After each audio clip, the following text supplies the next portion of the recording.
KB, and I love movies. And if you look above me, you can see who I got. We got them. We got them. We got the innovators of Hard Talk Radio in the house with us tonight. We got the creepy Kentuckian and Uncle Bill from deadpick.com. What's up, fellas? Much, man. How you doing?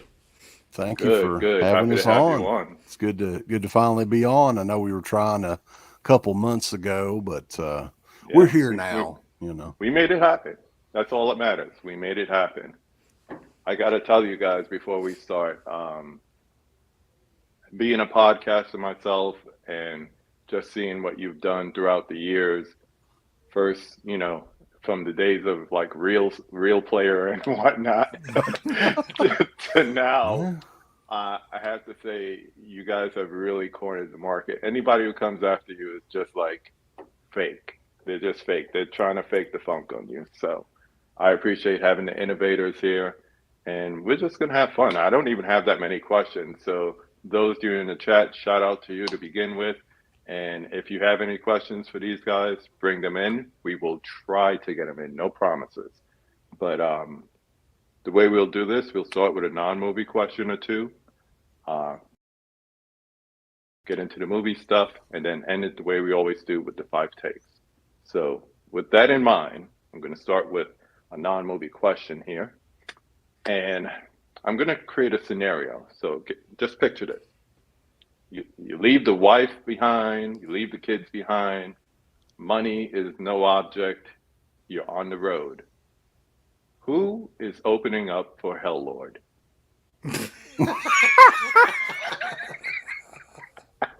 Damn.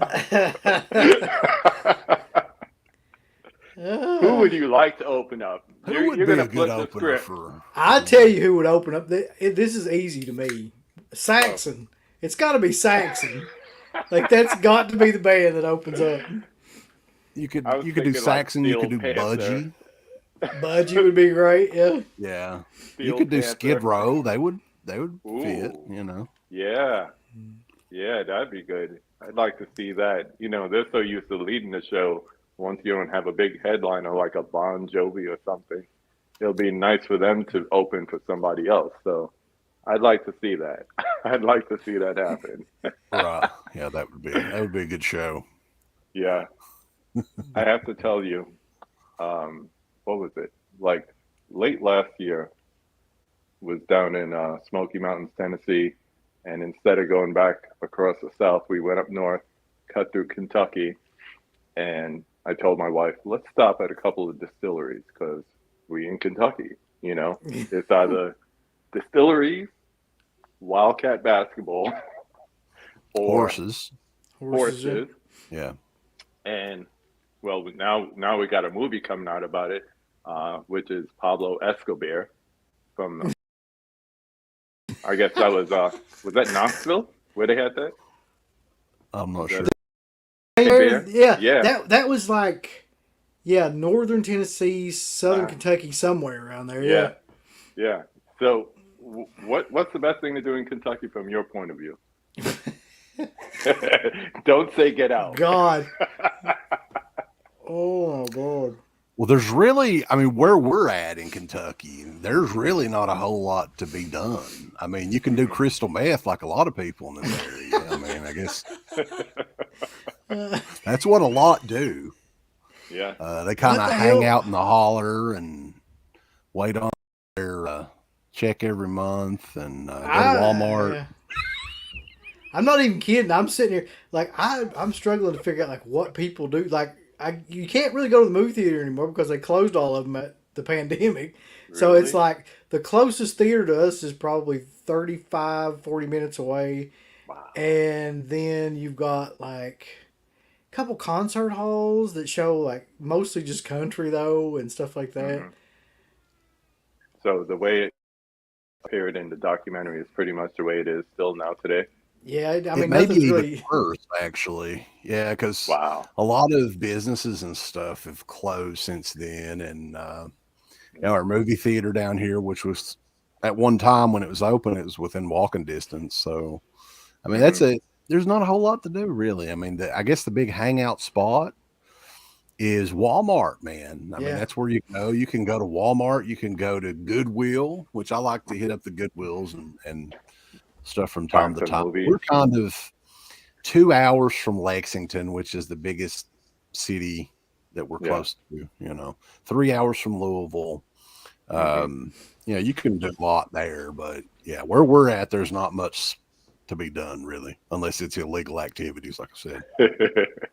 That makes a perfect breeding ground for just doing something alternative, like starting a podcast or starting a radio show like you guys did.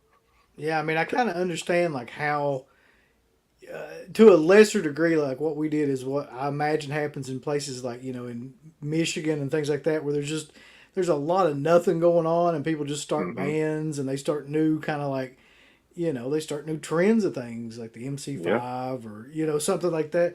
Like I get that because it's bred out of just boredom and like lack of anything else creative to do, really. hmm. So take us back to the early days of Dead Pit. What are we talking? 2005? Yeah, Mhm. Yeah. yeah. So how did it all start? For those that don't know the story. Well, I mean, the idea came from, and I still listen to like wrestling podcasts and stuff like that. This was before podcast was, it may have been a word, but I wasn't familiar with it. It was online internet radio then. It Hmm. was a show called Live Audio Wrestling that was in Canada. And me and Uncle Bill would watch movies on the weekends and hang out and everything. And we would talk about these movies. Uh, and I was like, what would you think about doing like a horror talk radio show? And he was like, well, people would never, because of our accents and all that, we got the thick Southern accent, we could never do it. So we probably talked about it for a good year and a Hmm. half before we actually did it. Um, but yeah, it all started from, just kind of, we were already doing the show before we hit record, years before. Yeah. Um, and then, we don't have any hobbies or didn't at the time. Right. No, we're in the middle of nowhere in Appalachia, and it was like a weekly thing there for many, many years. Yeah. Yeah, I I feel like yeah. Go ahead. Oh, I was just gonna say, like, everything that made it onto the show and that kind of made it entertaining was just stuff that we were already doing. Like, I Hmm. mean, we played music, made up stupid songs. We watched wrestling, and somehow or another that worked its way in there. Like it was all the nerdiest stuff that you can possibly imagine. Like that a lot of other people connected with. That kind Hmm. of like just formed one show at that Yeah. time.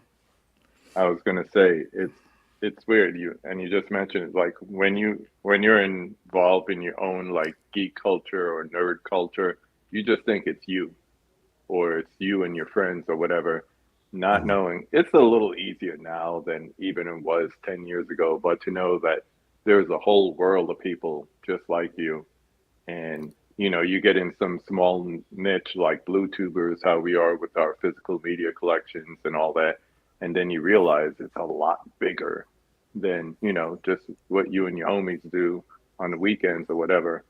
So it's a lot easier for people to find community today than it was in 2005, or like when I was a kid and reading comic books. If I had the world then that comic book nerds have now, oh, forget it. It'd be a different story. Yeah. Well, I say the same thing about like the video store era, which I'm sure Hmm. I think we're around the same age. So Yeah. you were around the video stores and stuff like that. I mean, back then you didn't have the internet to look and see what was coming out, or if Hmm. anything, if so and so movie was good or whatever. You had to actually pull the trigger and buy it or rent it or Yeah. whatever. And a lot of these movies that still to this day, I think there's a bunch of them that never came out on anything. I don't know, for whatever reasons. Like Elves is Yeah. one that Garrett uh, and Uncle Bill we always talk about. I don't think that one ever came out. But like, I think kids, well, younger folks today, they're kind of jaded a little bit because all these movies are just right at their disposal. You can go on Tubi Yep. and find all the stuff for free. Hmm.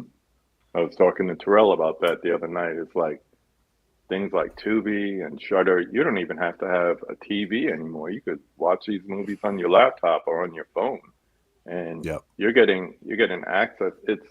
I've seen it with my own kids. My kids are older now. I could talk about them. Shout out to you if you're watching this, but it's like it's almost too much. So they do one or two things. They either get into like a super small niche, like there's kids who only watch torture porn horror, or they get into like a little bit of everything, and they don't really glom onto anything. So it's not like they're expert or anything, or they really don't have a favorite anything. Mm, It's just like it's disposable. It's like toilet paper to them. They use it and then they throw it away.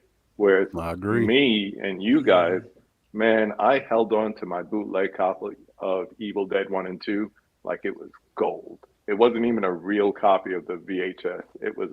It was like the bootleg copy off a copy kind of thing from my friend, and that was Mm, gold because I knew I could yep. come home after school, throw it in the VCR, and watch it like I did yesterday and the week before. They don't have that We affinity we for it anymore. They don't have that we love. we used to talk about this even back on the show. Like we would say, there are some people that are consumers, right? They kind of Hmm. buy stuff, but they're not really like they just into maybe like just going to the movies every now and then, seeing something, or they buy like CD or listen to music that's on the radio, but they don't really have like a band. And then there are Hmm. people that really get into stuff, like that are like, they're directed towards some niche somewhere, whether it be music or films or something like that. Yeah. And yeah, they're different. They're different now, and I think what you're saying is exactly right too. Like nowadays, one or two things is going to happen. Either there's so much shit going on that nobody can concentrate on anything, so they're just like completely scattered, like all over the place, and they don't have really any kind of likes or anything other than just media in general. Hmm. Or there's like so much you can access that they'll get into one thing and just hyper focus on that one thing.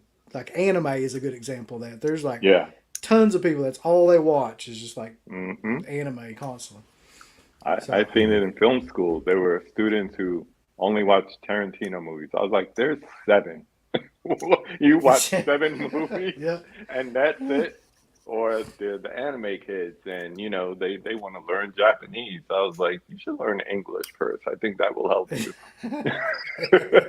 But it's true. All they knew was that specific genre or subgenre of movies, and that's it. And to make them explore something, and we kind of see it even within the horror genre. It's like try to get someone who only knows like CGI movies, and hmm, they want to talk to you about Art the Clown, but they never seen Black Christmas or Happy Birthday to Me or whatever the case may be. And yeah. it's like, man, there's good slashers that happened before 2010. You're missing out. We know a lot of these people. Yeah. I'm My sure many of them follow you. yeah. I have a brother-in-law that's like 24 years old that's never seen The Wizard of Oz. How does that happen? Yeah, you kind of figure at some point you like. I mean, when we were kids, it used to come on TV, like on CBS or whatever, like once or twice a year. So we saw it. But Yeah. I understand, like, I, I had a problem when I first got on here with Ken. I'm like, why mid-level? He's like, because I didn't see all the classics. I'm like, huh. So what didn't you see? He's like, it's probably easier if I tell you what I saw. So, but the thing is, he's working towards that. It's one thing to say, I never seen Wizard of Oz like your brother-in-law, but if you're apprehensive to seeing Wizard of Oz or you have no interest in it because it's like an Mhm. old movie or whatever, that's something else. But I don't know. It's it's definitely different. Different times, different times. For sure. For sure. We didn't check in with the chat yet. What's going on in the chat? We got a lot of people on the check-in. Let's catch up with them for a minute. I know my man Adrian James came in early. What's up, my friend? All our notes is here as well. The Dead Pit Boys. We got What's up? Joe Brandonopoulos. That guy looks familiar. he does. I don't I know. know. Yeah, You running the country or something? We got Michael in the house. Lapke always here, telling people to roundhouse kick that like button. he's Appreciate always you. Yeah. around. Yep. Love that dude. We're gonna get him. I started following him on Instagram recently. We're gonna try to get him at least for 5 takes or something. Get to know him a little more. Crispy says, "Oh yeah." We got Dead Pit Radio checking in. That's a good thing. We got Eddie and Haley, fans of something. What's up? There's Kenny Levels talking to man. There he is. What People is up? love the Dead Pit. We got Huck, another killer opening question from KB. Man, I ask Uncle Bill. Ask Uncle Bill. I just came up with that one, but the interest is there. The interest is there. We got Hot Browns too. Don't forget those. Yeah, I have never had a hot brown before ever. I have. It's freaking gross too. Like I'll never have another one. Oh man, Ken, you gotta tell me what that is because I'm new to that. You gotta put me on. We got Steve here. What's going on, Steve? Hey, Terrell in the house. Just talking What's about up? you. Yeah, we're not gonna do any crystal meth tonight. I promise you. I promise. I mean, I can't make any guarantees, but I'm gonna off try camera, off camera. try not to. Yeah, we'll try to wait until the show's over. Yeah. I appreciate that. I appreciate that. I want Wes to say this next one. My Killer Podcast. What What is do you going call her? on? Melody? There you go. Melody Felcher? Michael Felcher's niece. Just put the whole government out there. We got Mika in the house. What's up, sis? People saying hello to each other. Hello, hello, hello. Boo, boo, boo, boo, boo. Tales from the tape. More Dan Haggerty discussion. Okay. Don't know Talking what about that means. elves. Yeah, he's a legend. Dan Haggerty running around with his Winstons the entire, he had like a box of Winstons the entire movie. He was in every scene. He's just smoking constantly. Chain smoking, yeah. Yeah. He was trying out for Marlboro Man or something. I don't know. That's just bad parenting. Hey, we didn't have that in New York. That's the funny thing. You mentioned, Wes, about people possibly making fun of your accent. You want to talk about like one of the first things that like appealed to me about you guys is that I was like, they are not faking it. This is the real deal. What you see is what you get. And from the beginning, I was watching something and my wife's like, who are you watching? I was like, that's Uncle Bill. That's the creepy Kentuckian. He's like, they're real. I was like, yes, they are. No doubt. Yeah, I about mean, it's it. kind of like I remember the first convention that we ever went to in like 2006. We met up with one of the first friends of ours online that we met through the show. Tim Gross is his name. He's still around. And he was like, so he's from Pittsburgh. He's like, so Yin guys really talk like that? I thought that was a gimmick, right? He thought like some sort of, like in WWF back in the day or something. But no, I was like, yeah, from Prestonsburg, Kentucky. This is how we talk. I love it. My favorite story about that though was we were interviewing Lou Perryman, who's from like South Texas or something like that, somewhere in Texas. He's also got like a pretty strong Texas accent. That's a And like different one. And like at the beginning of the show, he says something like, "Holy shit!" He goes, "You boys don't get to town very often, do you?" I was like, "So this guy's making fun of our accents." Like that's. Yeah. And believe me, it's all over because I moved from New York to New Jersey where it's just like totally different. It's night and day. And then you go back to New York and it's like, what? Why are you talking like that? I was like, what do you mean? He's like, you talk like you don't know how to talk. So just imagine coming out here and there's no accent. Everyone is just like flatline. So anything different, people pick up on it. And it's like, okay. Oh, I could imagine us going to somewhere in New Jersey and trying to get something to eat or whatever, Y'all got any biscuits and gravy, baby? That's what I want. I'm not exaggerating this story. I went to Michigan and we were around Plymouth, and we went to a restaurant, and I only thing I did, the waitress asked me what I wanted to drink, and I said sweet tea, and she was like, "Where are you from?" She's like, "You're not from around here." I just said one thing, man, and they were like, "No, this guy's You guys got Browns down there? Browns, hot the ice browns." cream place. Oh, Browns. Do we Brown, have Browns? Brams. I think that's how it's spelled. Anyway, we went there the other No. night, and I went to ask for an iced tea sweetened. Then I'm like, check where you are. Can I get a sweet tea? They was like, oh yeah, sure, honey. Yeah. I was like, I know where I am. I know where I am. Getting back to the questions, and I kind of alluded to this, but who convinced who into doing the documentary, the Oh Into the Pit Jesus. documentary? I know there's a story behind that thing. We'll get to that. There is, yeah. Who convinced who? I really don't remember. I mean, I don't think we both had to have some hardcore convincing going on. I mean, Hmm. it was going to be a little bit invasive at the time, but I mean, the thing about that documentary is, unlike most documentaries where they'll film the subject for like months or weeks or however they did it, there was like Hmm. two different weeks that they filmed us over the course of like 1 year Huh. or less than a year, I guess. So it was like what they got on a total of what would you say, Uncle Bill, like 5 or 6 days, maybe? Yeah, maybe that.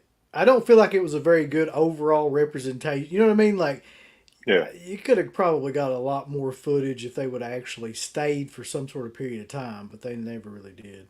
But I can tell you, I distinctly remember when he brought that idea up, when Kelly, the guy that did the documentary, brought the idea of doing a documentary about us. We could lose Uncle Bill.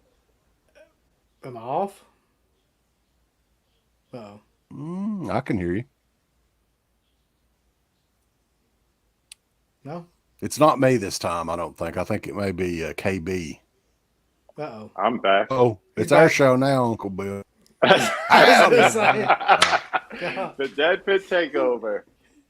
So when he approached you, what happened?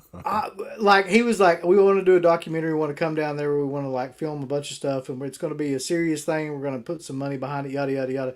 The very first thing I remember saying to him was like, "Why? Like it? We don't do anything interesting. Like this is not a good idea." I was like, "This is not going to." But I think like ultimately what made us decide to want to do it is like it would be a long like commercial for the show. Like Right. that's what we were thinking. It would just be great kind of, press for the show. So I knew it was gonna I mean, there's just we're in Eastern Kentucky and we're not like the wild wonderful whites or anything like that. You know what I mean? Like there's not gonna be that to kind of make it crazy or interesting or something like that. But the Hmm. guy wanted to do it and we were just like, all right, you know. How did you feel about him like dipping into like talking with family and all that? And did he approach you with that up front? I didn't care. I mean, as long as my dad did he did a long spot. I can't remember how much they used of Hmm. it, but he has since passed away. And Yeah. it's cool to. I mean, I don't go back and watch it often, of course, but I mean, it's cool to have that. You know what I'm saying? So you can go Yeah. back and check that out. But my dad loved, like, he was the local politician, Mm. so he kind of loved to BS a lot in front of a crowd and stuff. So he was fine all day doing that. Yeah. I Yeah. mean, yeah. For me, it was a good way to go back. Anyone who gets put on to you guys in the last couple of years don't know how you started, may not even know the origins of how you started. Like I said, the real player days and whatnot. So it's a nice way to document that. For those of you that don't know what we're talking about, there is a documentary about these guys called Into the Pit, and I'm sure if you're good with Google and YouTube, you could find it if you want to. But yeah, there was something about when I was watching, and I was like, this is striking me a little bit off color. So, like I always do, I end up just jotting down questions that I have for anyone that I decide that I want to have a conversation with. And that was the main one I had for you guys. Like, looking back now, how do you feel about it? And something just told me that it would be a little bit left of center, if you know what I mean. I think the biggest problem with that documentary is we all had different ideas about what we wanted that documentary to be. Yeah. Like I think that the guy that did it really wanted it to be like some sort of a social piece, about Appalachia, the struggle, and and I know that like CK really wanted it just to be more about just the shit that we like filming us doing conventions and shows and things like that. Hmm. And I'm not even entirely sure what the hell I wanted it to be really, but I mean I know that it got a little bit too heavy or something. It should have been Hmm. just like having more like the Right. Anvil documentary or something. Well, Yeah. here's the thing, too. A lot of people don't realize that documentary was filmed less than 2 years after we started doing the show. So the show was still pretty much in its infancy. A Hmm. lot of the big guests that we got was after we recorded the documentary. I mean, I think we Yeah. may have had John Carpenter mention that on the documentary or something. I'm not really sure. Yeah. It's Toward the not end. something I go back and rewatch. I mean, like Uncle Bill said, I think he was going for something like, public broadcast top documentary or, something to get picked up that way.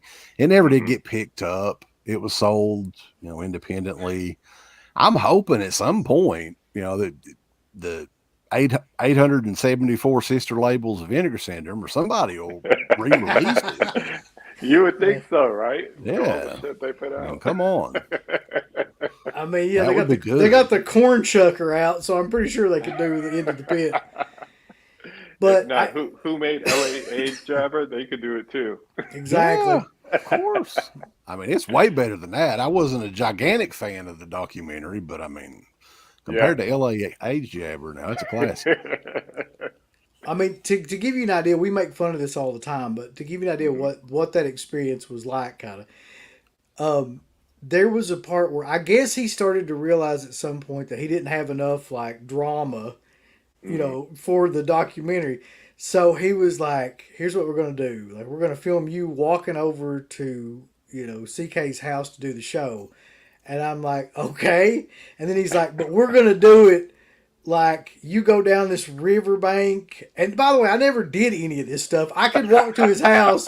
I could literally walk to his house like from the street for about 5-10 minutes. But he was like, "No, Hmm. you go down by the river and then you like ascend a hill and Oh, then geez. you'll be like He had a it was." kayak he wanted you to get in. Yeah, he wanted me to like. It was some crazy like just Yeah, yeah. setting up stuff that wasn't really reality or anything like Trying to that. create the drama. Yeah, and I don't know. Looking back on that, it was kind of silly. Yeah.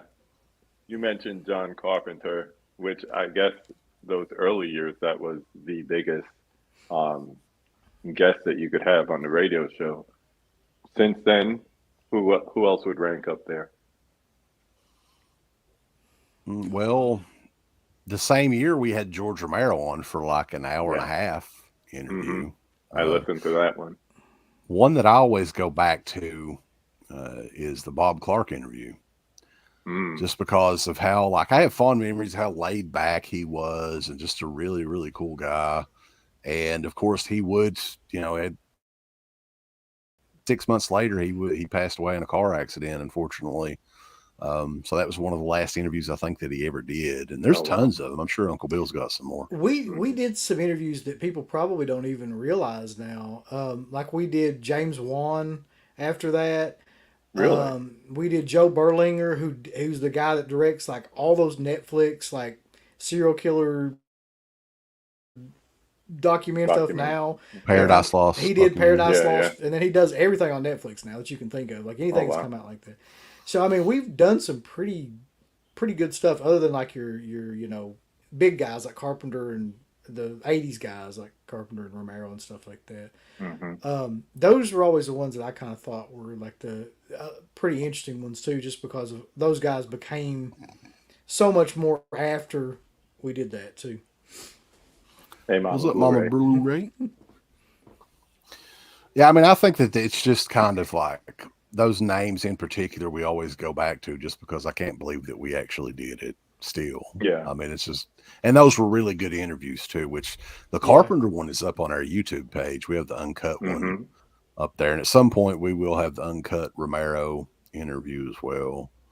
Yeah. But yeah, all this stuff is up on our Patreon page. I've been for over 2.5 years or so, slowly uploading this stuff. And a lot of this stuff that we put up, I don't remember doing at all. It's bizarre. It's like I'm on the outside looking in, you know. Yeah.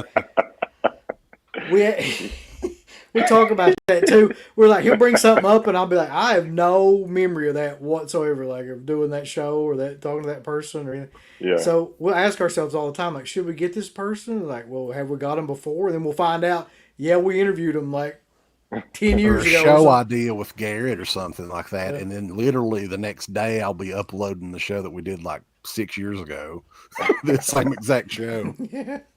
Talking about him, how'd you guys hook up with him? Because when people think Dead Fit and they think Born to Be Rad, it's not Kool-Aid and sugar, you know?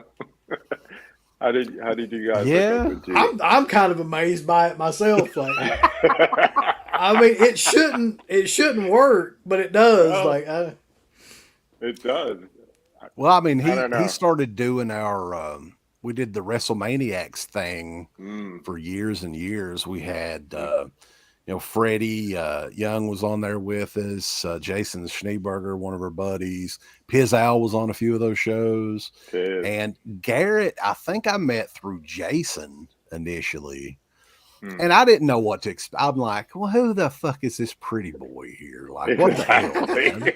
Exactly. But I warmed up to him, you know. I mean, I really did. Like, he's not, he doesn't, on the outside, he doesn't look like somebody that I would like, what the hell's going on here with his headband and shit. But over the years, though, I mean, he was one guy that I talked to almost every day, even when we weren't recording these shows or anything. And when we came back, I didn't know if Uncle Bill was going to be hardcore into it. I know he was doing some shows here and there, and I was like, man, would you want to come on and help me with some of these shows? So some of the early shows that we did with just me, I think Steve may have been on a couple of them with me and Garrett, but it was like, how long ago was it? Like, it was probably a year later, maybe, and all of us did a show together, and then we're like, wow, this kind of works for some reason. Yeah, he's good people. I just think that Garrett, the weird thing about Garrett to me is that, like you said, he doesn't look like that he would know a lot about this kind of stuff, because he's just a healthier version of us. Like, that's the way I look at him, really. Like, he's just like, he has wider teeth. Yeah, you seriously cannot like get anything by him. He knows as much about horror. He knows as much about like 80s films. He knows as much 90s. about like, I mean, and he's a huge collector too. I mean, his collection is probably better than ours, like in terms of the stuff that he's got. So I mean, he's really into it. Yeah. When I had him on during spooky season in October, and I try to like say, hey, beforehand, if you could send me the movies that you plan to think about. And when he hit me with Black Roses, I'm like, when did this come out? He's like, it's an 80s movie. I was like, no, it can't be, because it's an 80s movie and I never heard of it. And he's like, oh, it's awesome. You got to check it out. So I hunted down a copy, and I'm like, I should know this movie.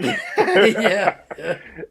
I mean, from the beginning, we were even talking about it, the way they had the Lamborghinis coming down the street slowly and all that. I had to grab a clip of it and put it in our conversation, because I'm like, this is badass, man. I really like this. But yeah, he knows his stuff. I'll say that. As an 80s fan, he knows his stuff. No doubt. He does that crap constantly too. He'll just bring up a movie. I don't even have any idea what it is. Like, and he'll just be, you got it. You haven't seen that? He brought up Tough Turf like not too long ago. And I'm like, what in the hell is Tough Turf? And then you go back and watch it. Tough Turf is basically like James Spader and like a couple of them like doing the thing that they got famous for before they were famous. You know what I mean? Like, I remember that one, because same thing, Video Store. And by the way, there he is. There's the man. I remember the poster, because I just the way it was spelled too, Tuff, and I was Yeah, like, Tough yeah. Turf. The hell is this? That's the way you do it back then. Yeah, Very 80s. Yeah. Yeah, and I was like, I got to check this out. And as soon as you have to wait for somebody to return the video. I used to go on Wednesdays and Fridays because I'm like, whoever got it on Tuesday is going to return it on Wednesday, and then I'll get like whatever new stuff on Fridays too. So I'd always go on those days, and Well, I here the rented it. I video was like, this stores is would good. have 5 movies for $5 for 5 days or something like that. Even Ooh, like yeah, the old stuff. So that's what I would yeah, do. yeah, yeah. You know.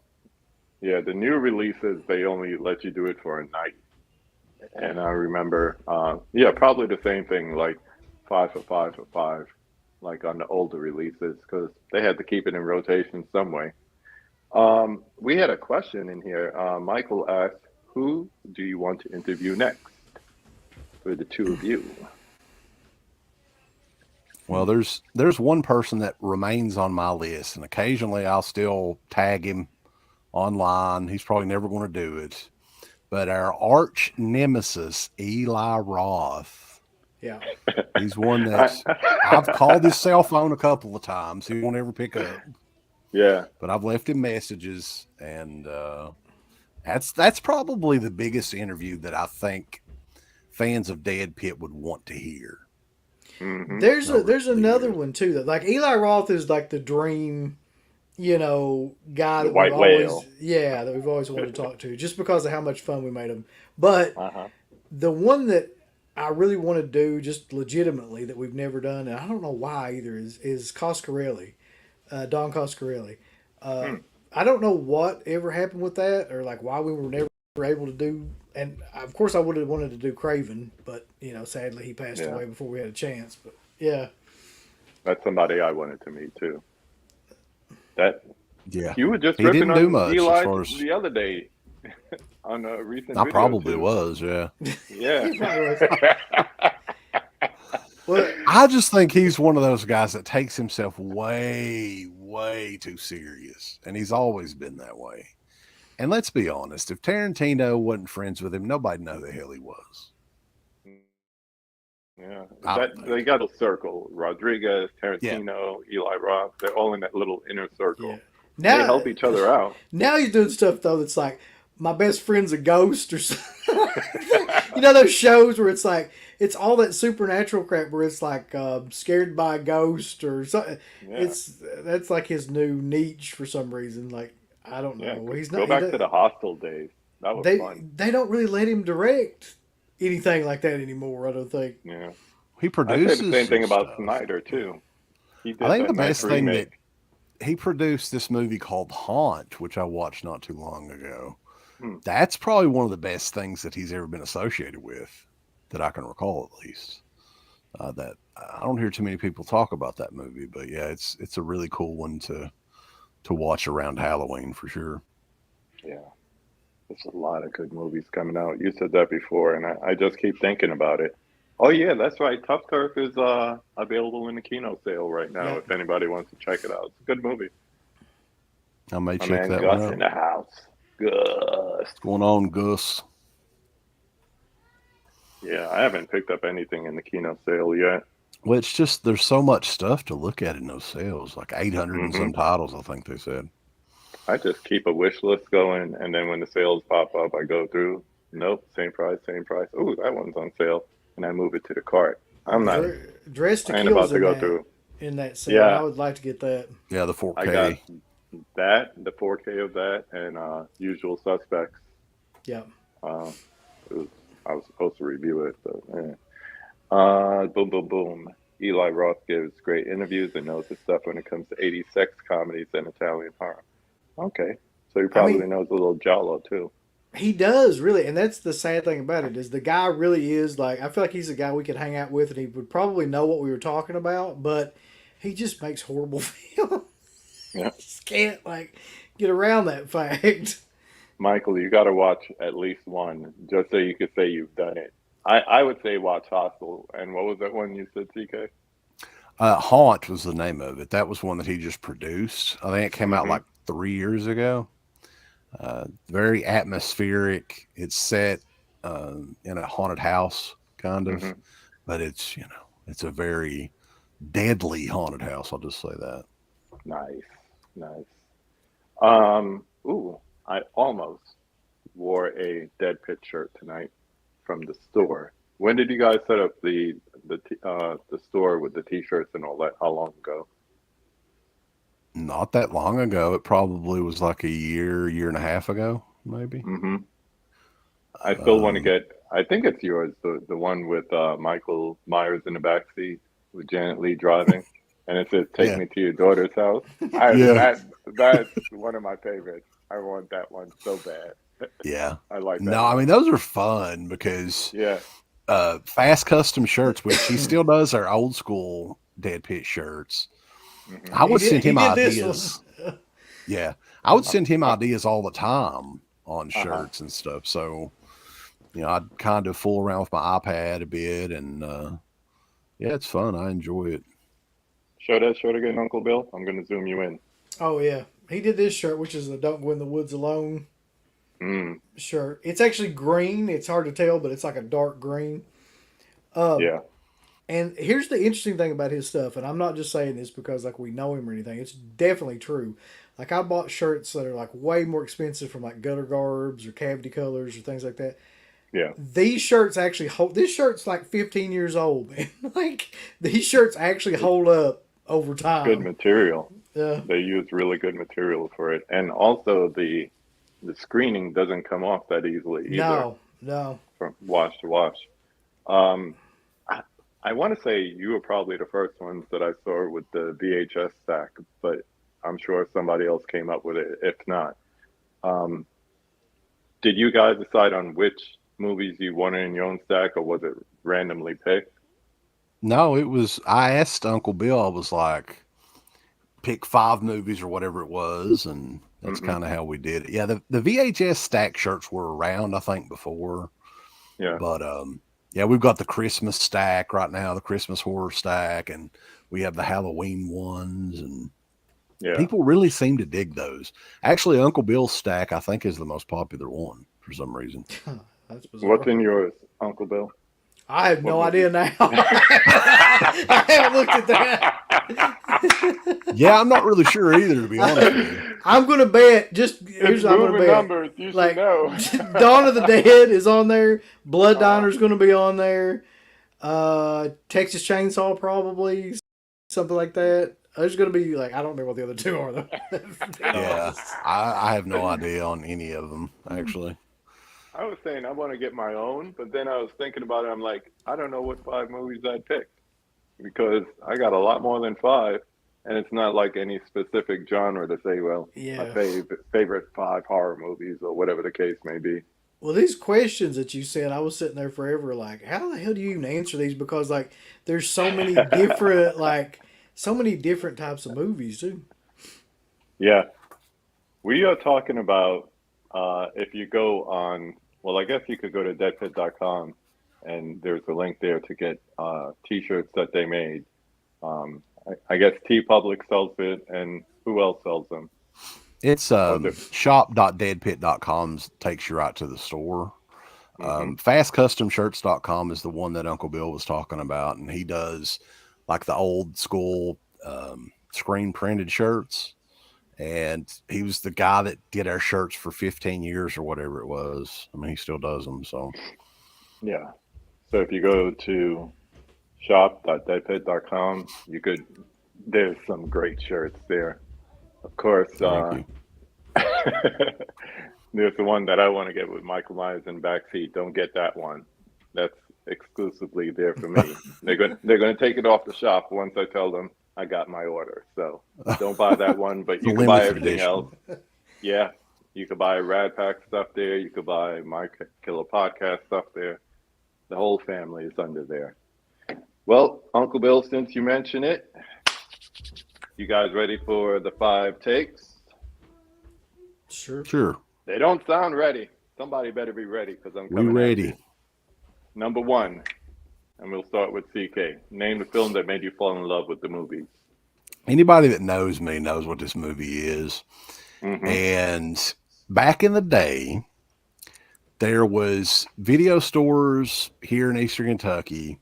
They would make, like, if you bought a VCR from them, which was like $1,000 at the time or whatever it Ooh, was, you would those get were like the a free days. rental, one free rental a week for a full year.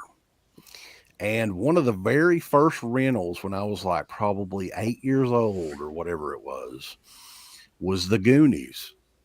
And yeah, Garrett, he got it. No. So as a young kid, I was probably into professional wrestling a little bit before movies, but the Hmm. Goonies was the one that kind of got me, like, I was like fascinated with that movie.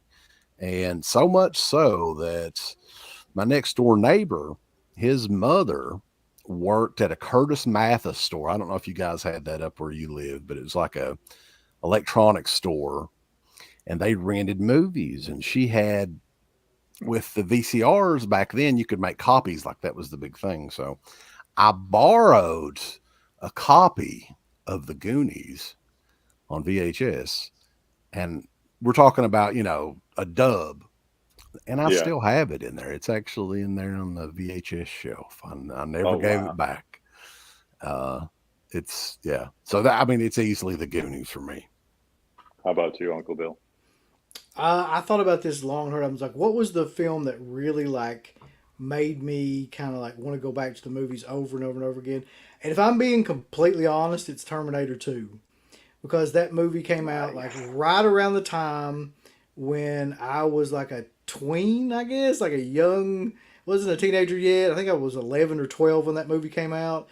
Hmm. And like I saw that at the theater probably 5 or 6 times, because that movie, number one, like had like all the elements of a great film to watch when you're that age. Like Yeah. tons of action, brand new kind of like special effects. The characters were all like badass. Like Linda Hamilton got all jacked up for the role. You had like Robert Patrick was the new kind of like upgrade of the T-800, which was like amazing at that time. And you got, like one of the best directors with Cameron, like pulling that all together. And that I'll never forget too the when I first saw the truck scene where he's chasing them and like on the motorcycle, and the truck comes over top of the overpass and all that. And like Hmm. that whole scene, I just like, and there's so many great scenes in that movie too, but like that particular action sequence, I knew like something was different about that movie where I was kind of hooked Yeah. into wanting to watch it over and over and over again. It's a very So, rewatchable movie too, no Yeah. doubt. yeah. Even the terrible 4K. Oh, I What's the deal I don't with have the that? 4K. Yeah. Okay. Like, Here's the deal. Digital noise reduction. So mhm. basically, if a film has too much grain because it's a bad transfer or really old transfer, they'd smooth it over. But you do too much of it, then everybody looks plastic because you can't see pores, you can't see like skin imperfections, whatever. So they over DNR'd the movie when they did the 4K. So everybody looks like T1000 because there's no one has like pores on their face or anything. If you got a mustache, it just looks like, I don't know, like you got a dark stain on your lip or Mhm. something like that. So that's the big What's complaint about it. Yeah, I mean, that's one of those movies that I don't think has had a great edition, and since that, what No. was the Ultimate Edition DVD that came The out? DVD, I still Yeah, have mine because all the me other too. ones are crap. I After I got the 4K, I went back and bought uh an older Blu-ray that had like all the features and all the different sound elements and all that. And I watched that instead of the 4K because the 4K is just just terrible, terrible. Moving on. Number two, we'll start with you, Uncle Bill. Name five of your favorite films. Not the five, but five of your favorite films. Okay. Because there's no way to do like the No, top five. there's no the But right now, I can tell right you for now. certain that I just watched this for the first time probably 3 or 4 months ago, and it made its way into my top like favorite films. So one of them that I picked was Sorcerer by William Friedkin. If anybody has Mm. not seen that movie, then you need to immediately like see that movie, just for the set pieces in that movie. Um, it's like one of my favorite newer.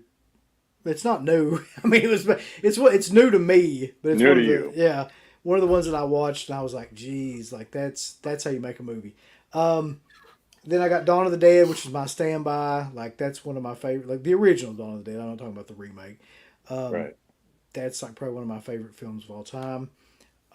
Good, the Bad, and the Ugly, which is like one of the best westerns ever made. If you don't know that. Agreed. Jaws, which is a film I could watch like anytime. I could watch it right now if you put it on in front of me, like the whole way through. It's Hmm. probably like as close to a perfect movie as I can think of. I And agree. this one, because I just watched it around like Halloween, and I thought to myself, this is really like a crazy movie, but a perfect cult movie, which is the Rocky Horror Picture Show. So those are my picks.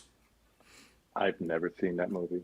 You've never seen that Oh, movie? you should I've experience it never, with you know why? Because, and I'm sure you guys had this too. There was always the midnight showing of it where people dress up and do all the crazy stuff. And if you never seen it before, they called you a virgin and all that stuff. I said, that's the only way to see that because I remember this is going back now when the VHS first came out and people were able to watch it at home. And they said, this is not the same movie because they were watching it without the experience. I'm like, well, I'll just wait till I'm older and go watch it in the movie theater. And it just never happened. So I've never seen it. It is, I don't know, like I think Rob Zombie talked about it one time. Only one like smart things that I've ever heard Rob Zombie say. He was like, you watch the film and then you're like, this was amazing. I want to watch something else like it, and then there's nothing else like it to watch. So it's kind of like it just exists in this weird island of like Hmm. that one movie that was like that, and that's kind of the way that I look at it too. I've seen bits and pieces. I used to DJ. I played that song ad nauseum. I'm I sure, never want to hear that song again. yeah. But yeah, yeah, I'll watch it one day. I'll find a theater showing it at midnight and just go. Yeah, that's probably How the about best way to watch it, I would imagine. I've never seen it with a big crowd. That's something I want to get my wife to go because she has no idea what this movie is. So I would just that's get the a best kick out thing. of, I would get a Just kick out take of her in her blind. watching her. Yeah. Yeah. Yeah, I mean they do it around here. Two different theaters do it, and we've gone the last 2 or 3 years and watched it like with the Nice. live action cast and all that. Yeah, yeah. It's pretty amazing to see it that way too. All right, TK, you're up. You're five. My five, and some of these people are not going to be surprised at, but I tried to throw in some non-horror stuff. Phantasm from 1979 is one of my all-time favorite movies. I've met everybody from that cast. I've got a one-sheet poster over there signed. That is the best mood horror movie, in my opinion. I mean, I love the music in it. I love the way it's Hmm. shot. Um, it was one of those movies that I bought on Laserdisc back in the day that Oh, really wow. got me hardcore back into horror. Just out of the blue, I watched it one night by myself and I was like, oh my God, this is so freaky. But it's original movie. Again, we talked about Don Coscarelli earlier. He's the only one from that movie that we haven't interviewed, really, I think. So hopefully someday. The other one, John Carpenter's Halloween. What else can you say about that? 78. Yeah. Yep. Um, Stand By Me from 1986. That's another one of Mm. those movies from around the same time, the video store era. That's one that I rented like crazy. It's a brief movie. It's very rewatchable, though, I think, and it's timeless, really, because it was made in the '80s, but it was set in like the '50s. Right. So there's not a whole movie from that time frame that's like that. Texas Chainsaw Massacre from '74. I absolutely hate that remake, and to me, this should be the only Texas Chainsaw Massacre movie. I know that people probably don't agree with that, but it is what it is. They And love another two. one that I may love that surprise you second one. guys. Yeah. I like the second one. I mean, but as far as the franchise go, I think that Texas Chainsaw is not a very good franchise overall. Almost Famous from 2000. Oh yeah, Wow. All Um, right. I just rewatched that one the other night with Sarah, my wife, who had never seen it. She loved it. I think Yeah, it was one of man. those movies that everybody loved, but for some reason, I don't think it made a lot of money at the box office for whatever Hmm. reason. Um, But yeah, man, they don't really make movies like that anymore. I mean, I Yeah, don't think, or I'm not seeing them if that's the case. yeah. Love the When they all break soundtrack. out in Tiny Dancer, Hmm. that was the moment for me right there. Oh, that's an awesome soundtrack too. Yeah. I just saw Kate Hudson in that new Knives Out movie. How is that movie?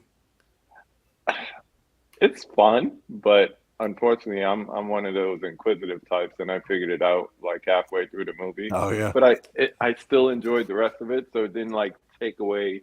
You know, sometimes you figure something out, and you're like, oh, that's the murderer, and then it's like the rest of the movie, you're like, it doesn't matter anymore.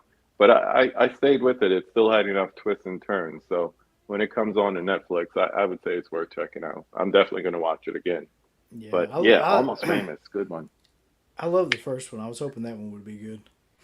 Yeah, I'm gonna have a surprise for every one of your questions that you answer. So, with Texas Chainsaw Massacre, I never saw the whole thing through until this year when that Blu-ray Steelbook came out, Hmm. and I watched it and I said, I hate all these people. I want them to die. I want them to die so brutally. I'm not even a violent person. I just want them all to die. And I kept saying, this movie's not that good. What was the big deal? But what I tell my kids and I tell other people that, you know, maybe like not with like older movies, I say you have to think about the time period in which it was made. Somebody Hmm. asked a question the other night about the worst decade for movies, horror movies, and I said the 60s because you really didn't have anything that you would consider a classic. And then after that, you get the 70s, you get Black Christmas, you get Texas Chainsaw Massacre. And for that time, it is one of the scariest things ever on film. You continue on, and you have Jaws, and you have Exorcist, and before you get all the Star Wars and the superhero movies and all that stuff. But for the time, I could see why it was so impactful and it scared people to death. And the way they made it seem like it was a real movie, I could see that. Yeah, nobody in that movie looked like an actor either. Like, I Hmm. think that's what made it. I mean, there were a lot of things that made that movie effective. I think for years and years and years, still to this day, people try to mimic the way that movie looks, and Yeah. I don't. It can't be done. Like, I think Ty Hmm. West with X came pretty X. close, Yeah.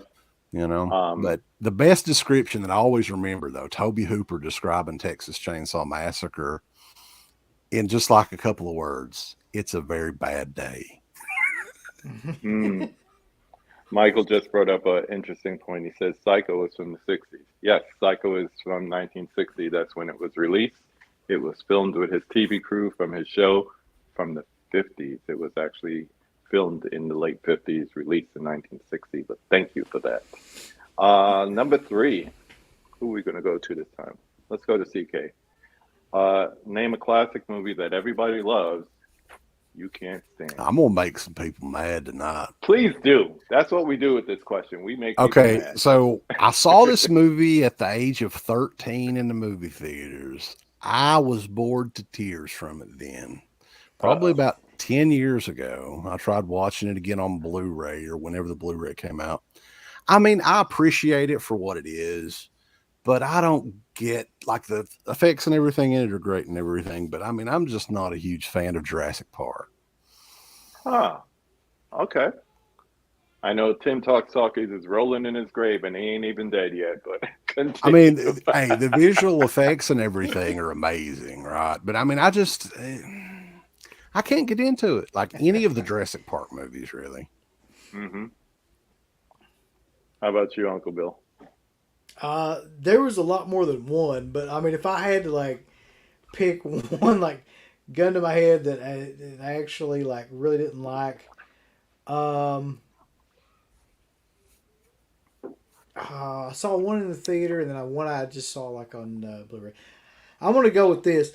I absolutely hate 2001: A Space Odyssey, and that's one that everybody like always constantly Mm. references. I think it's like one of the most boring films that I've ever tried to watch. It's there's nothing going on in that movie that is at all entertaining to me. Like I get that this big influential and seminal film, and like the cinematography and yada yada It yada. does feel like it's 18 hours long or whatever. It's But Yeah. weird. yeah, like just it's just not my thing at all. Yeah. I have this subcategory of movies called "It Took Film School for Me to Appreciate This Movie." That's in there. That's one of them. Yeah, Yeah, I needed film school commentary to not only get the movie but to appreciate it. But you're right. When you're just watching it like naked eye, you're like, this is like 18 hours long. it's Yeah, I mean, like, there's shots from all those movies, like what was the THX movie that George Lucas did before Star THX Wars? 1138. Yeah, That like that's still in that category. I don't. yeah. I mean, it's some of the stuff in it's amazing to look at, but Hmm. I mean, you're like, God, what in the hell is going on? I have to say this. I made money on that film. I bought it twice on Blu-ray and sold it each time for more than I paid. So, and I currently don't have it in my collection. So that should tell you what I think about that movie currently. Yeah, I've got it on DVD somewhere out in the storage building. Hmm. Let's flip that and let's go to number four. We'll stay with you, CK. Name a critically hated movie that you absolutely love.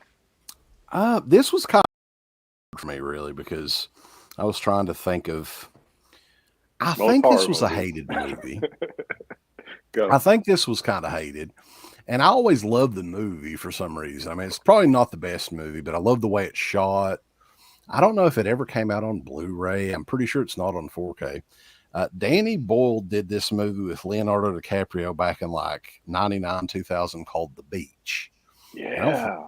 I don't think anybody ever really references it. I think it had a gigantic budget. Hmm. But And yeah, it it didn't didn't do cover. very well. Didn't do very Yeah. well and didn't get favorable reviews. That's Hmm. one that I thought of. King Frat is another one, but I don't think anybody likes King Frat. I Critics do. or that will come up, but I was like, yeah, nobody probably knows what in the hell King Frat even is, but Hmm. it's probably the best movie ever with a fart contest in it. That's what it's known as. It definitely is. There was a period there when the beach would be on TBS like constantly. It was kind of like a Christmas story marathon, but like in the middle of the year, like in the summertime. It was like I Mhm. was at a party and they were watching it and the credits roll and I look back up again and it's on again. I was like, this just ended. Why is it back on again? It's on constant rotation. Yeah, it's like they lost their program and just decided to show it again. I think for me, like I don't know if you guys had this where you were at, but they used to have these DirecTV cards where you could hack them and get every channel on Yeah, DirecTV. yeah, So that was one including of the those pay per movies that views. that played all the time. Like they didn't have on demand; it was just movies that played constantly, nonstop. And The Hmm. Beach was one of those that I just ended up watching and really enjoying quite a bit. I think a 4K of that would be amazing if they Yeah, ever did it. yeah, yeah. They're probably thinking we lost money at the box office, so why release it? But there's so much crap coming out on 4K, you might as well release it Sure. along with everything You got else, Flesh Eater coming out in 4K. I mean, come on. That's true. right? How about you, Uncle Bill? Listen, I've tried to come to terms with this for myself because I just watched this movie for the Hmm. first time in like probably 20 years, not too long ago, to do a commentary on it. And I found myself at the end of it being like, this was awful, but I absolutely like love this movie. And nobody's ever going to believe this, but I'm just going to say it. Like, Freddy Got Fingered is. Listen, it's not even. Wow, It's I'm not. putting you on full screen for that. You got to explain yourself Okay. on that one. Okay. It's not even a movie. Let me just like get that straight right now. Because a movie technically has like a beginning, a middle, and an end, right? Some sort of like plot, like linear plot that takes you somewhere or something like that. But really, what I love about Freddy Got Fingered was all it was like Tom Green coming up with the craziest ideas that he could come up with to try to get thrown off a movie. And it's just a collection of that, but they didn't throw him off because he was so popular at that time Hmm. that they just like gave him all this money and let him do whatever he wanted. So in that sense, it's like one of the, in my opinion, like best kind of like punk indie movies because it has no, like, he's not trying to entertain you really. Like, he's trying to just get away with murder. Like, just one scene after the other, like, trying to, like, top, like, what he did in the last scene. And there's something about that that's just, I don't know. I loved it. So that's what I'm going to I, say. I don't know if he was smoking butt at the time, but he That, sure acted like it. yeah, I mean, there's not. It's like I'm saying, like there's not. It's not a movie. Like I don't even sure I could say that it's a critically hated movie because I'm sure it's it was. yeah, it's Did more of any just critics a even review it back in the day? Probably wouldn't even give it the, you know, give it a watch. yeah. Let's see. I'm not a Rotten Tomatoes fan, but I like to look it up. So it's 11% on Rotten Tomatoes. I guarantee it. Yeah, Yeah. Ah, man. That I have no comment for that one. yeah. I thought there's nothing you could say that will throw me off. I mean, I've Oh yeah, gotten Dr. Giggles, I've gotten Super Mario Brothers. Yeah, Freddy yeah. got fingered. Uncle Here's Bill's a, a big Dr. Giggles fan too. I am. I love Dr. Giggles. Listen, You and Dell on movies love we Dr. Giggles. when I saw this question, I was like, "How do I answer this?" Because we've made basically a career out of loving movies that other people hate. Like, there's so many of them that we like that are kind of got shit on by critics. It's Yeah. ridiculous. But I knew for a fact nobody would like Freddy Got Fingered. That's not like even a. Well, there's somebody that likes it, so there you There you go. Brian Goes Boo likes it. go. Yeah, that dude likes anything though. So He is a walking encyclopedia when it comes to movies. I love him for that. I really do. All right. Before we go back to the chat, I'm just going to finish up these 5 takes here with number 5. Who would you like to see me have a conversation with on this channel? are you primarily YouTube people, or would you interview like directors or independent? Anybody. Anybody who loves movies. You know, I love movies. I want to talk to people who love movies. High recommendation then, because I didn't. He doesn't have a YouTube channel or anything, but Hmm. he's an independent filmmaker. Great guy from small town in Mahia, Texas. He's like the Texas chapter of Dead Pit. Hmm. Jay Real, I think he would be a great guest to have on. He's, like I said, independent filmmaker, was a projectionist back in the glory days in the early to mid 80s. And Nice. he knows a lot about movies. Yeah, you could hook me up with him. Yeah, he'd love to do Yeah. it. Yeah, I would love, even if it's just these questions, just the 5 takes, you know. Sometimes we have shorter episodes and it's just tackling these 5 questions because I mean, you could literally pull a half hour out of this if you wanted to. Mhm. So yeah, I'd definitely like to talk to him. How about you, Uncle Bill? I got a bunch, but I mean, like right off the top of my head, if it was a director, I would love to see you do like Freakin', because Freakin's still alive. He's still pretty coherent because I saw him in an interview like a couple months ago, Yeah, and he's one of the most entertaining like talkers like I've seen. So he could yeah, talk circles around the movies. But now in terms of like somebody that we know and kind of get along with, to me the best guy like is Don May Jr. Like to just talk about like films and talk about like, you know, he knows everything in the world about exploitation and horror films and action films and soft, you know, horror stuff from the 70s and yeah. 80s and you know All anything the that you Emmanuel films. yeah, anything that you want to talk about like Gil that. Lustig would be another good one Lustig, like I thought that. about Yeah. too. Yeah, Funny enough, you say freaking earlier. We had a comment saying you guys should interview William Freakin. yeah, I would love to interview the guy. I just have no earthly idea how to get a hold of him. Is the thing. Yeah, I'm sure he has like some agency that he goes through or I would whatever. love to just talk to him about Exorcist 2, get his opinion on that movie. Ooh, I Hmm. wonder if he'll crap all over Oh yeah, he I'm has before. positive you. it. Oh man, let's play some catch up in the chat. You guys have been going back and forth in here. Uh, I know I saw Garrett say something earlier. So we got Mel saying think Dead Pit, of course. Suspirian Night talking about Goonies, I'm sure. It's a perfect kid venture film. Love it. Uh-oh. He's coming up with a combination of you guys, the Rad Pit. He's trying. You Yeah, see, we're he gave working him on an a inch. logo Now he's already. trying to take a Yeah. mile. Got a copyright Rad uh, Pit somehow. mm-hmm. For me, age of six, favorite movies, Disney, Aladdin, first Terminator, John Carpenter's Halloween. Yeah, you got to watch a Halloween's in October. That's a given. Um, this is big. When I was in college, I worked at a video store too, and you watch so many movies, you get to the point where you forgot what you watched, and you end up trying to watch it again, and you're like, "Oh, I already saw this. Get something else." They used to call him Uncle John Carter, Connor. He's talking about me like in Terminator 2. Hmm. Yeah, a lot of people say the DNR is so bad that they want to look like that in real life. Some good comments back and forth here. Yep. You got to keep that Ultimate Edition DVD of T2 because I think that's like the best version out there. See? People trying to DNR themselves. Sorcerer gave me the sweaty palms. I haven't seen that in a minute. That's a good one.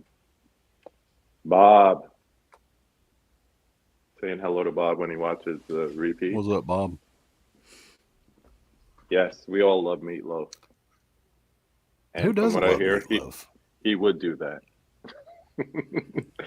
Mama Blu-ray says yes to Rocky Horror. Yeah, I definitely want to check out the midnight screening. That's the way to watch it. Huck says Rocky Horror excels from having seen it in the theaters, seen it as a straight film on TV, life's magic. And that's what I keep thinking. It's like I wouldn't want that to be the first time that I watch it to be like that. DVD set that came with the huge flips took up half my shelf. Lord. I don't I'm remember that skipping one. through these guys. No, I don't either. Trying to. Yeah.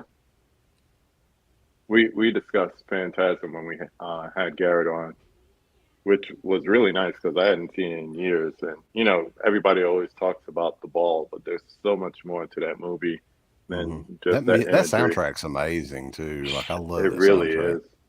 Yeah. I was telling him that Dougie Fresh sampled that theme song that they played throughout the movie for a song that he had back in the late 80s, and he never heard it. So I sent him the YouTube video of it, and we were just having a I'll good have to time with check it. that out. I don't know if I've heard that either.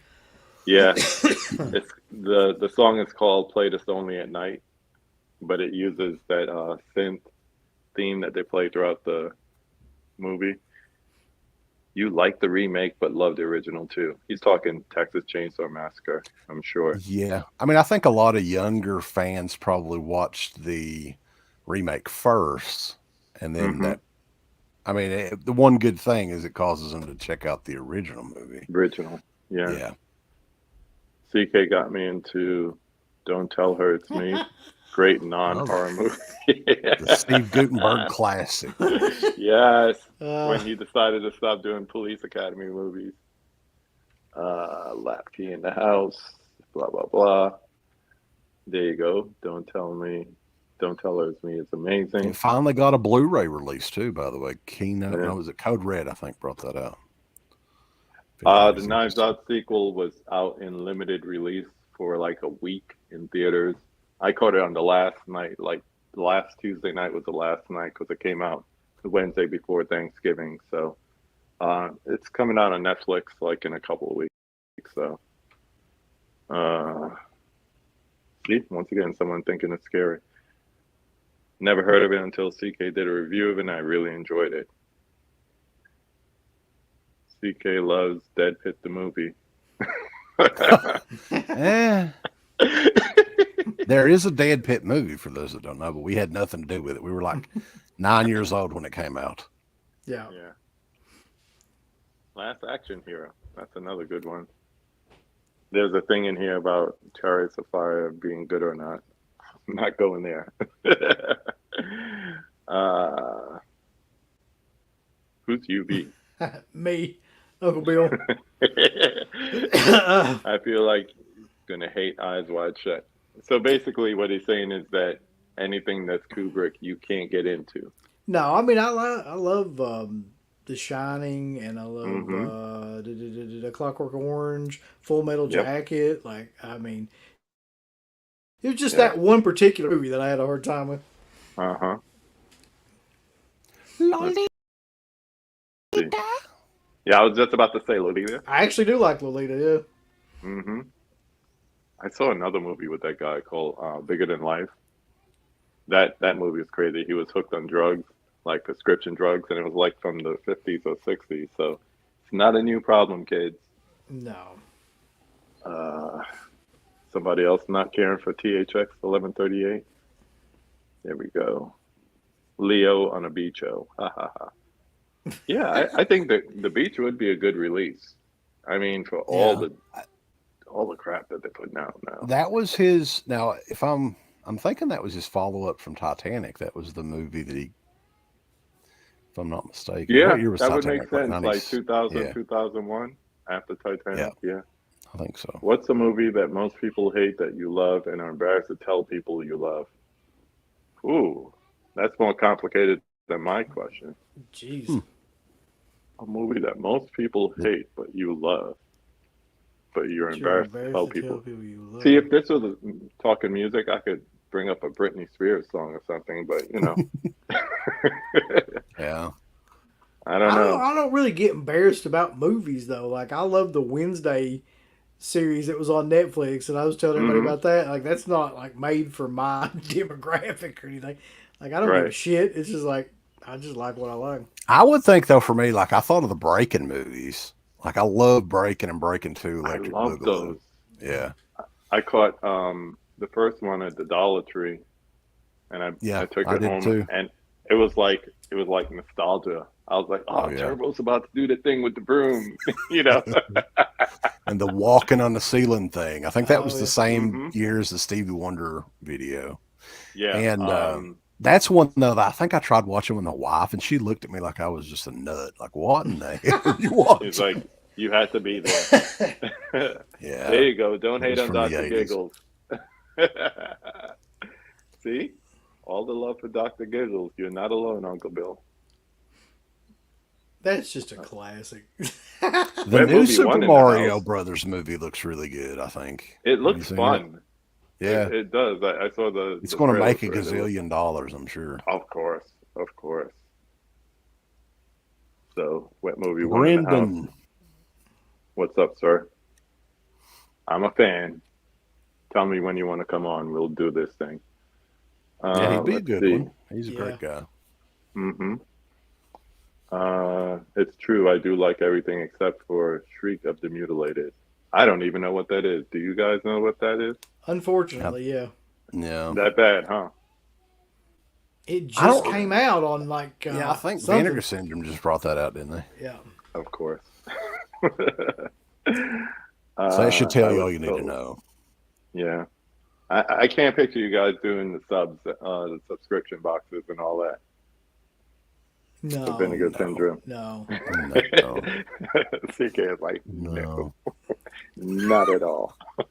Not I don't 50%. like. I don't understand why anybody would do that. I wouldn't Like you're even do that basically for like telling them, okay, Arrow or release whatever Criterion. you want to release. Yeah. It's like I don't have that much trust in any distributor to say just whatever crap No. you're going to push out, I'm going to subscribe to it and add it to my That, collection. that's pretty amazing though if you think about it. I don't think anybody else does that where they're just like, hey, you know, get everything we release every month for like Hmm. $1,000 or something. It's, Yeah, I mean, they that's had a a but pretty really good. big. I think overall they had a good year this year, but there's always hmm a chance. I mean, they're going to release a whole year of crap. You know. They have I think it's before. also because they went more commercial too. They had a lot of commercial releases compared to what they've had in years past. So I think that helped too. I mean, right now I'm waiting on Roadhouse to show up, and whoever thought they'd put out Roadhouse? Not me. That was No, I think crazy. that's a risky one for them, though. To be honest with you, because Hmm. I mean, it's what is it, $55 or $50 or something like that. And I got the Blu-ray for like $5 years ago. Yeah. So I mean, it's not one of these obscure movies. I mean, interested in the extra features and everything, and the Hmm. box, which everybody loves the box. But Yeah, I don't just know. I like think that one may be a Cloak and tough one. Dagger. Cloak and Dagger. That's another one I used to watch after school all the time. But Yeah. who knows? See, I love that movie back in the day. That was another rental from my early Yeah, days. that was another bootleg classic for me. I just had a collection of just like Abney bootleg VHS. Coleman, man, is still Yeah, around. Can you believe that? and Elliot after ET. Oh God. Oh, here's a little feedback. You guys may knock on the subscriptions, but be damned if there isn't a stream every time they have a sale. The people have a stream every time there's any sale. There's Kino streams right now. There's Criterion streams all last month. I think that's kind of like the heads up kind of thing. That I mean, if we're being honest, it's easy content. Yeah. Whether you're doing a live stream and looking through what's on It sale, really or is. Yeah. you just say, "Hey, here's 5 or 10 things that you may want to pick up." It's easy content. It's like, like a layup. The thing about vinegar syndrome though that gets me with these subscription services is like they'll put you might get one movie, in my opinion, like one or two movies that you're interested in, and then you'll get like three or four of that shit like action movies that you've never heard of that are awful, or like softcore porn kind of stuff that's awful. It's like I Caveman don't, movies that are like, yeah, who that? I do see the benefit if you're trying to be a supporter, just like, if someone's being a Patreon or whatever. Somebody's a Patreon member to your channel, they don't know what content you're putting out, but they're helping support you guys. That's the only It's true. advantage I see of yeah, it. that is true. But other than that, I know if I did, I'd be selling like 2/3 of the movies I get because I'd probably watch it once. Like, what's this crap? Yeah, I mean, Or just you're going to make your sell the money covers and back get at the money back. least. Yeah, Yeah, I mean, there's yeah. always that, and then some of this limited edition stuff. Like, I got in on the April Fool's Day thing that they sold. Right? Oh yeah, I got some of that stuff from Pop. He hooked me up. Oh yeah. But yeah, I'm looking to the lenticular slipcover for Invisible Maniac is headed my way whenever they ship my order, probably next year, maybe. But Hmm. I want to put that thing on eBay, $800 to the I was highest. about to say you're gonna make a Yeah, killing. yeah. That's definitely the rarest slipcover they've ever done. I'm pretty sure. Hmm. Hmm. And it was all if you bit on the novelty of it, but it's gonna sell because they're gonna make it.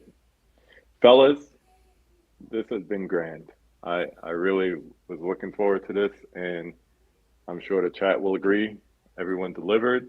So I want to thank you for coming on tonight. Thank you for nailing down a date and sticking to it. Yeah. I'm I glad appreciate it. that we got to, and yeah, we appreciate the invite as always. You always do a great job with these interviews and everything, and Thank you, man. yeah, I hopefully we can appreciate it. do And just something know again.